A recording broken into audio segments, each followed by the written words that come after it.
तो दूसरी जानिब भेरा में शहरी पीने के साफ पानी से महरूम हो चुके हैं। वाटर फिल्ट्रेशन प्लांट बल्दिया की गफलत और नाअहली के बाइस 15 रोज से खराब पड़ा है।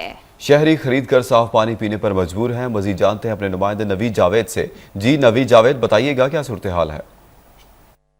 जी बिल्कुल, तहसील भेरा में शहरियों को पीने के साफ पानी फराहम करने के लिए मुखय्यर शख्सियत का अतिया करदा बल्दिया भेरा की ज़ेर निगरानी चलने वाला वाटर फिल्ट्रेशन प्लांट बल्दिया की गफलत और नाअहली के बायस 15 रोज से ज़्यादा अरसे से ख़राब पड़ा है, जिससे शहर की निसफ आबादी पीने के साफ पानी से महरूम है। बल्दिया की इमारत से मुतसल नस्ब ये वाटर फिल्ट्रेशन प्लांट ख़राब होने से शहरियों को पीने का साफ पानी मैसर नहीं, जिसकी वजह से शहरी मजबूरन ख़रीद कर साफ पानी पीने पर मजबूर हैं। इस वक्त हमारे साथ एक शहरी मौजूद हैं। इस सिलसिले में मज़ीद इनसे जानते हैं कि साफ पानी के हवाले से आपको किन मुश्किलात का सामना है। जी, हमारे भेरा का वाटर सप्लाई का पानी पहले ही बहुत ख़राब है और ये एक फ़िल्टर प्लांट की सहूलत यहाँ मुयसर थी, ये भी 15 दिन से ख़राब है।